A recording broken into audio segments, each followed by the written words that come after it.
Welcome to The Loving and Effective Parent. My name is James Shaver. Today's video is part 2 in the Consequence series. There's a short introductory video and the rest of the videos are numbered in order. As they are available, they will be linked in the description. This video, today's video, consequences, the difference between punishment, discipline, and consequences. Let's get started. Now, before we go anywhere, we need to pin down some working definitions for those 3 words because many parents and parenting resources use them interchangeably. That is not helpful. As you will see, there are some profound differences we need to understand. Let's start with punishment. The resources that I checked, punishment is inflicting pain or loss on someone. Pain or loss was the big thing. And the reason for inflicting that pain or loss? Retribution for a misdeed or transgression. Okay, that's a little bit formal. For our purposes, it's more like inflicting pain or loss on a child for misbehavior and or defiance. When it comes to parenting, I have to say no to all of that. And there are all kinds of research to back me up on that. I even go so far as to tell the parents I work with, don't even use the word punishment. And that's not because my approach to parenting is soft or weak. I believe in very high standards for children. Next up, discipline. Unfortunately, the definition of discipline has been corrupted over time. Most current primary definitions start with some kind of punishment or penalty approach. The purpose is to enforce obedience and build moral character. Now, don't get me wrong. I am all for, I am all for obedience and moral character. But I'm going to have to say no to those definitions as well. But check this out. The secondary definition of discipline is to train or develop by instruction and exercise, especially in self-control. Okay, now we're getting somewhere. Let me go a little bit further and completely nerd out on you for a moment. The word discipline comes from the Latin word disciplina, meaning instruction and training. It is derived from the root word discere. I have no idea how to pronounce that. But that word means to learn. So the root word is to learn. So what have we got? We've got instruction, training, and learning. And that is exactly what we should be thinking about when we think of discipline. Mixing the concept of punishment in with the original definition of discipline, that came much later. And it's really a shame that it happened at all. So, when I use the word discipline, what I am talking about is instruction, training, and learning, not punishment. And I encourage all of you to do the same. The best research and the latest brain science findings all give punishment a big thumbs down. And authoritative, or loving and effective, discipline gets a big thumbs up. Okay, that leaves us with consequences. A consequence is a result of an action or condition. Wow, I mean, that pretty much covers everything, every single cause and effect from the beginning of time. In a parenting context, consequences are usually given to correct misbehavior. A child misbehaves and we respond with a consequence. But consequences can also be used to reward good behavior. And consequences can be used to punish or to discipline. Uh-oh, did you catch that? Consequences can be used to punish and consequences can be used to discipline. Consequences used for discipline should teach our children how life works, the whole cause and effect thing. Consequences, when used appropriately, teach in such a way children really do learn and remember because proper consequences take advantage of how the human brain works. There'll be more on that later in the series. Now, on the other hand, consequences used for punishment tend to shut down learning, especially in the short term. The whole fight or flight thing can get triggered. And they also damage relationships. The long-term learning, if there is any, usually focuses on how not to get caught the next time. The children work on the deception skills and put more and more distance in the relationship. And that's not good for anybody. Let me jump up on my soapbox for a moment. Children learning to deceive because of being punished is more than a well-researched theory. When kids are young, before they even understand the concept of lying, they will say whatever they think will get them out of trouble if they are afraid or intimidated. That's where it all starts. If we are parents who punish and intimidate, our children might be working pretty hard on their lying and deception skills right now. For example, I grew up with some friends and acquaintances who were from very strict homes where punishment was the main method of correcting unacceptable behavior. Some of these kids ended up leading double lives. They learned how to behave well on the surface in front of their parents and other grown-ups. They also learned how to lie right to their parents' faces. I witnessed that a number of times. For me, from the home I came from, that was unbelievable. They learned how to cover their tracks, and the parents had no clue what these kids were up to. As a parent coach, I have talked with children who are taking that exact same approach. They basically wrote their parents off because they felt their parents were unreasonable and impossible to talk to. The children felt like they had no choice but to live a double life.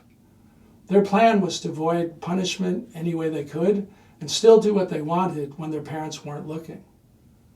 These situations in parent-child relationships are wrong on so many levels.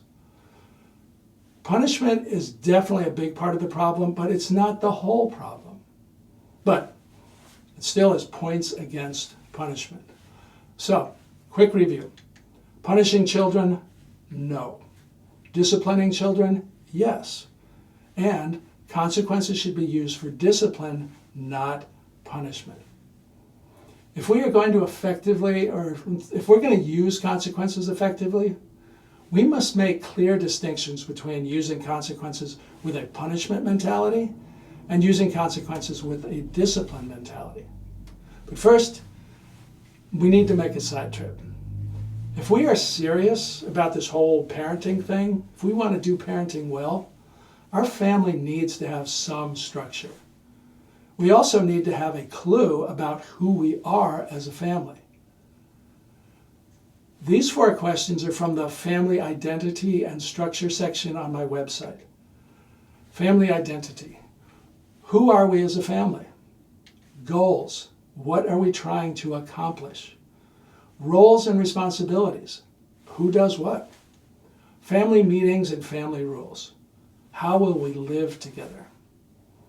Our family identity and structure are formed by the answers to those questions. Trying to lead or manage a family without answers to those questions it's kind of like trying to build a house without any construction drawings or plans, or trying to control traffic without any rules or road signs or stoplights. It's not a good idea. One of the biggest differences between high-functioning families and dysfunctional families is their identity and structure. Families without a healthy identity or much in the way of structure tend to drift whichever way the wind blows. There is nothing to guide or anchor them. That makes consistent and effective discipline almost impossible. If we have not intentionally established any kind of family identity or structure, what guides our discipline? I mean, what is our discipline based on? What gives our discipline any legitimacy or authority? But if we have established a healthy family identity and a strong family structure, a family identity and structure that includes our values and goals, our discipline will have the guidance, the solid foundation, and the legitimacy and authority it needs. Okay, enough for our side trip. Let's get back to making clear distinctions between using consequences with a punishment mentality and using consequences with a discipline mentality. This is what I tell the parents I work with. Consequences should not be used for punishment. No surprise there. It's easy enough to say, but the reality is a bit more complicated. We can easily deliver a consequence as a punishment if we are not careful, especially if we are frustrated and upset. It is also pretty easy to structure a consequence like a punishment if we have not made a clear distinction between the two. Let's take a closer look at that. Consequences used for discipline tend to focus on moving our children forward towards the values and goals in our family identity and structure. That's why we needed to take the side trip. Consequences used for punishment tend to look backward. A bad thing happened and somebody is going to pay for it. If we slip into a punishment mentality, our goal is to inflict pain or loss. It usually feels something like this. What can I take from you? How can I cause you some pain? How can I make you pay for what you did?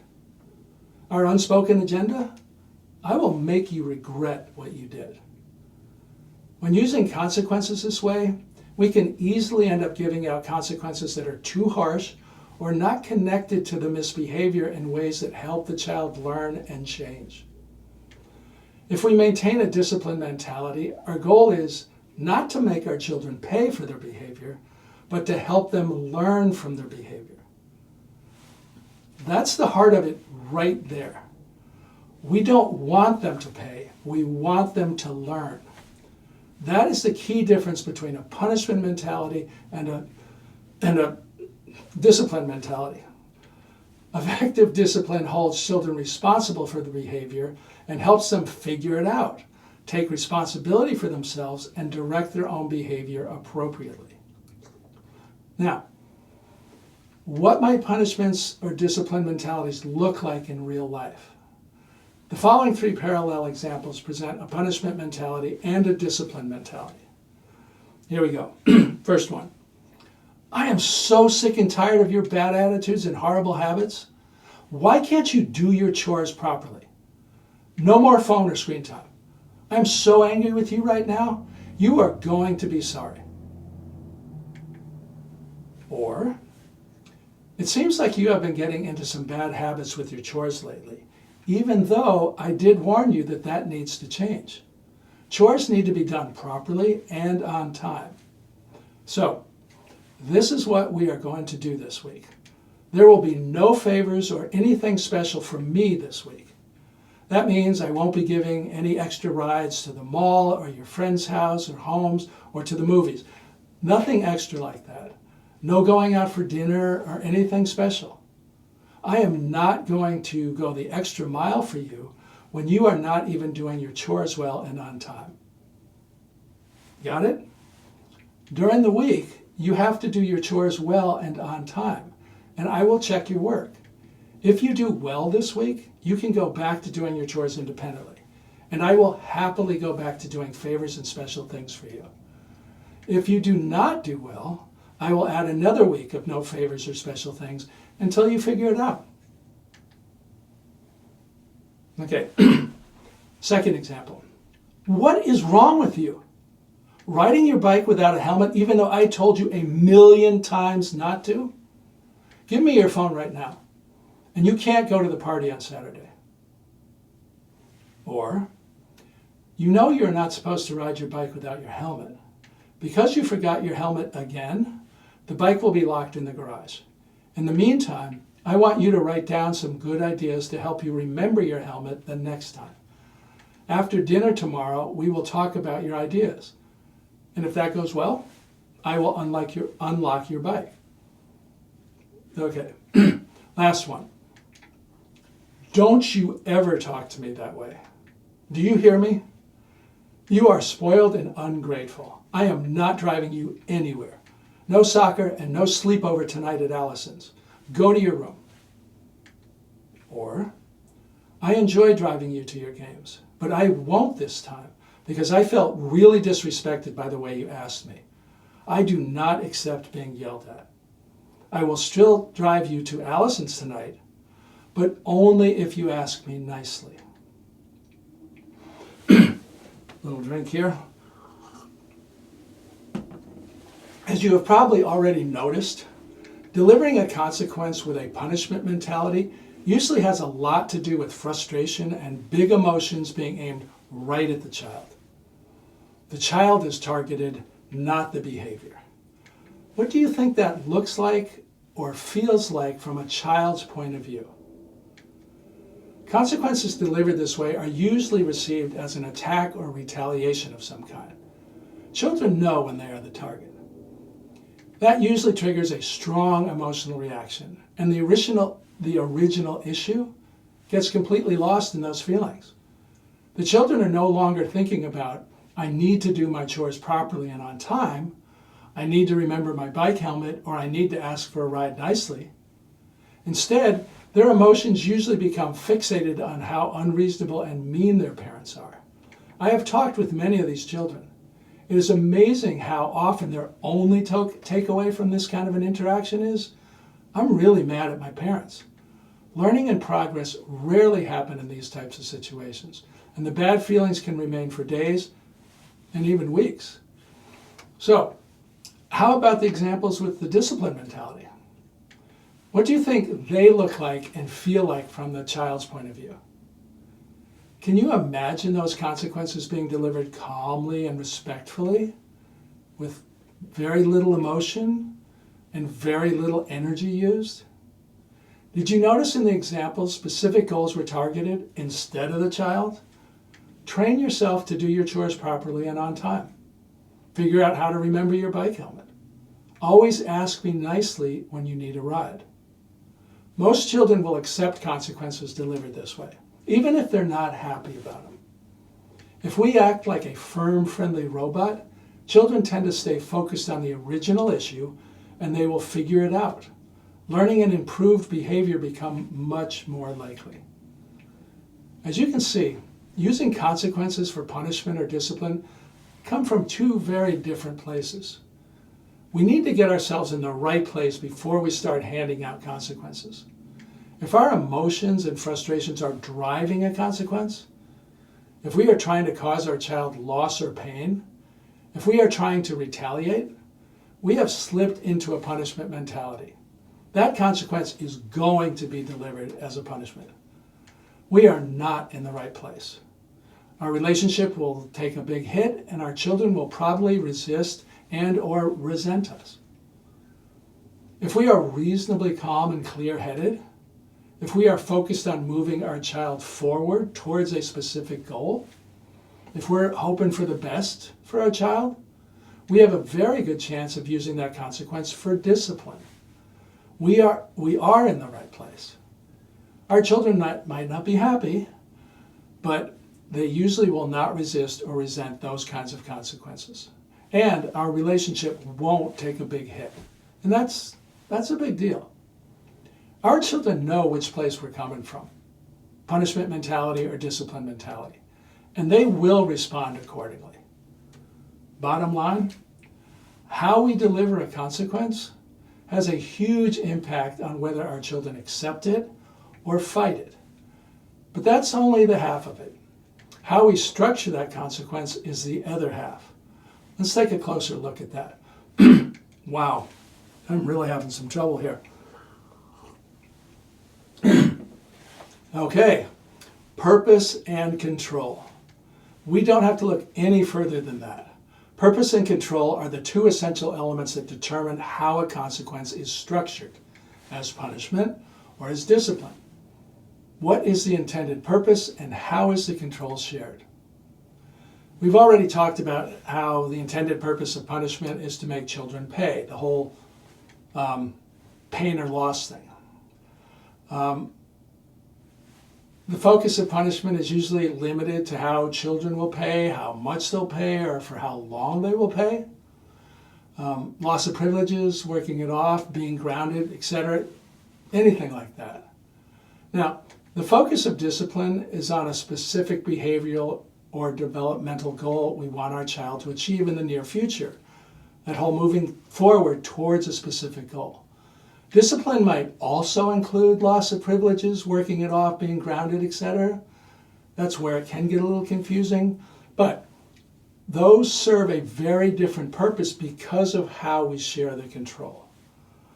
So, how we share the control with children and a consequence makes all the difference. If we don't share any control at all, none, that consequence is structured as a punishment. In that kind of situation, the children have been denied a chance to figure it out and make things right. The children's responsibility has been taken away from them. That's the opposite of what we want our consequences to do. All the children are left with, you will serve your time or pay your penalty, and there's nothing you can do about it. I've made all the decisions, this is what's happening to you. The child has no responsibility after that point. Now, it's much more effective to structure consequence from a discipline point of view. Give the children some control over how things play out. That control will produce some very real motivation. And that motivation is exactly what we want. Having some control and motivation allows the children to actively engage in the process and influence the outcome. They might actually learn something. It provides that all-important way forward. In the 3 punishment examples, the child is given no control to directly deal with the original issue or influence the final outcome. There is no positive or learning opportunity to pursue because the parent has taken complete control. All the child can do is submit to the punishment or fight and resist it. Children rarely learn anything or change their behavior with those kinds of punishment consequences. In the discipline examples, the child is given some control over what happens. The child is given a way to move forward towards the selected goal. In the chores example, the children have been given a week to get their act together. If they do well that week, they can go back to doing the chores independently. The selected goal, learn how to do your chores well and on time by developing the necessary good habits and self-discipline. In the bike helmet example, the child has been given 24 hours to figure out how to always remember his bike helmet. In this case, that is the selected goal. Figure out how to remember your bike helmet. When the bike gets unlocked, the child has complete control over whether the bike is locked up again by always wearing his helmet. In the soccer example, the daughter has already lost the privilege of being driven to that game by her mother because of how rude she was. But she does have control over getting a ride to the sleepover at Allison's or the next soccer game. All she has to do is ask nicely. So we've laid it out so our children can figure out what they should be doing. Do you see how giving our children some control motivates them to correct their own behavior? We don't have to try to force them to do anything. We've given them the path forward.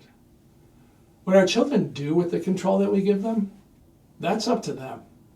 Hopefully they will figure it out, take responsibility for themselves, and direct their own behavior accordingly. If we keep presenting appropriate consequences calmly and consistently, that is exactly what will happen. Please hear me. Punishment actually takes the responsibility away from the children by taking away the control. No control equals no responsibility. Think about that. No control equals no responsibility. Pay your fine, serve your time. If we keep taking the responsibility away from our children, they won't learn how to become responsible.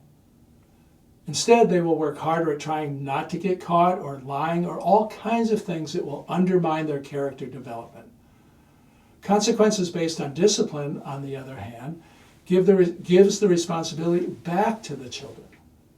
Figure it out. Take responsibility for yourself. Direct your own behavior accordingly. Fix it or make it right.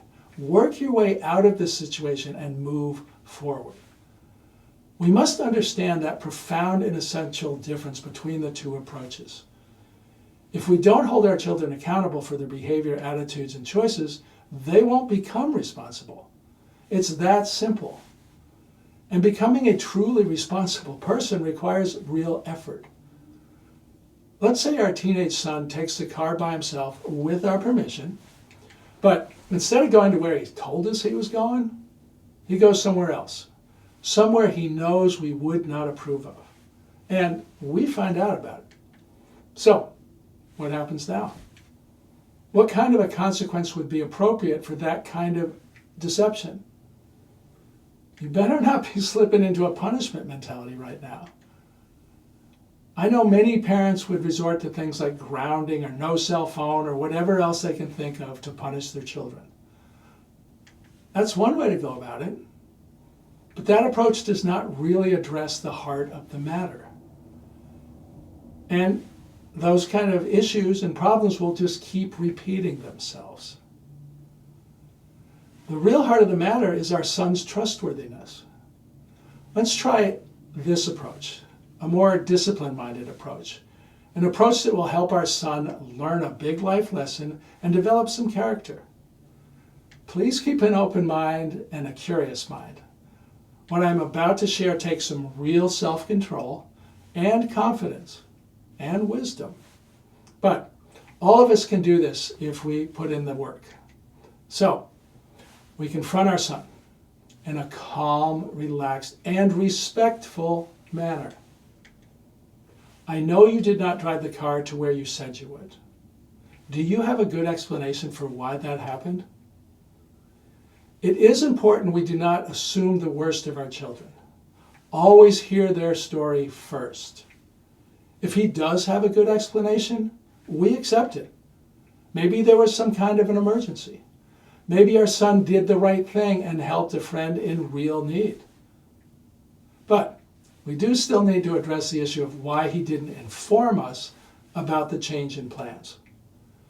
Now, if he does not have a good explanation, we give him an open-ended consequence.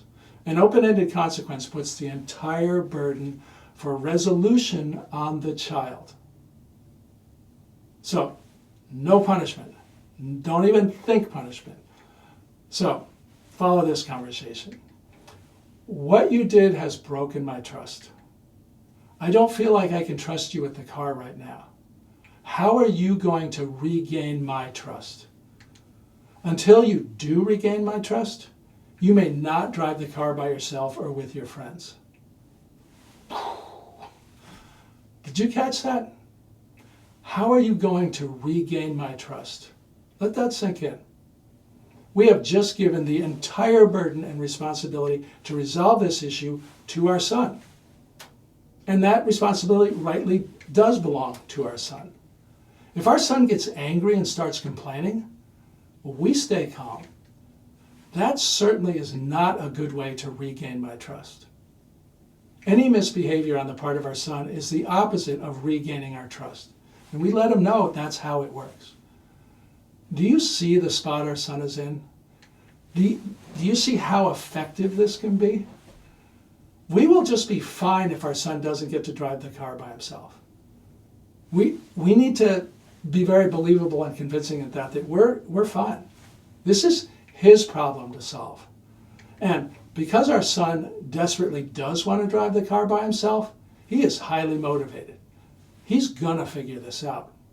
So, the genius of this open-ended consequence is that our son has to think through, what does it mean to be trustworthy? Then he has to figure out how to be trustworthy. Then he has to figure out how to convince us he is trustworthy. Okay, how brilliant is that? Our son is now putting in all this hard, character-building work because he wants to be able to drive the car by himself or with his friends. That's exactly how we want this to play out. This open-ended consequence has placed the problem, the burden, and the responsibility completely on our son. We don't have to try and force anybody to do anything. Our son is taking care of that by himself. Just think of all the time and energy we save ourselves with this approach. Think of all the unnecessary conflict we avoid. We don't have to try to force anybody to do anything. All we have to do is be encouraging and supportive. Remember, we want our children to succeed. We want them to learn. If our son is really struggling with what to do or how to figure this out, that provides a wonderful opportunity to talk with him. Would you like to talk with me about some things that you could maybe try or some things that you should maybe be thinking about? If he says yes, we now have our highly motivated son's full attention. Think about that. We have his full attention. And do not blow this moment. Do not lecture or scold or remind or anything aggravating like that. Those approaches will just destroy this great opportunity and will definitely damage your relationship with your son. This is a great opportunity to enjoy and mentor our son. Open-ended consequences usually end up in some kind of a trial situation. If you can drive the car 3 times by yourself during a weekday without breaking my trust, you can take the car by yourself on the weekend, but you will be on probation. Something like that. You work it out with the son. So, be honest. Are you beginning to kind of see how profound the differences are? What do you think will produce better results? Consequences used for punishment or consequences used for discipline? Which do you think requires more from our children? Which one keeps the responsibility where it belongs? Which do you think will produce the best long-term results? Actually, the research is really, really clear on this, but I want us to be able to kind of arrive at that point on our own. Before I go, here are the questions that I give parents that I work with to help them not slip into a punishment mentality. It is so easy to do. And we don't want to turn our consequences or use them as punishment.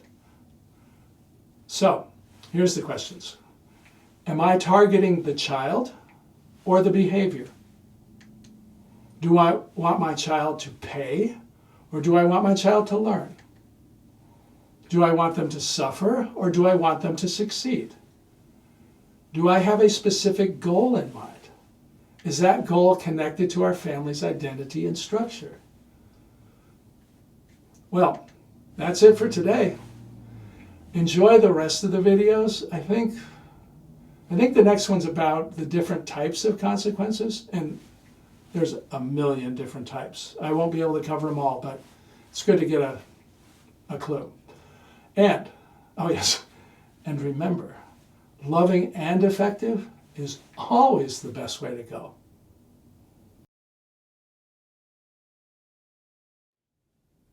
One more thing before I go. I'm pretty excited about these videos.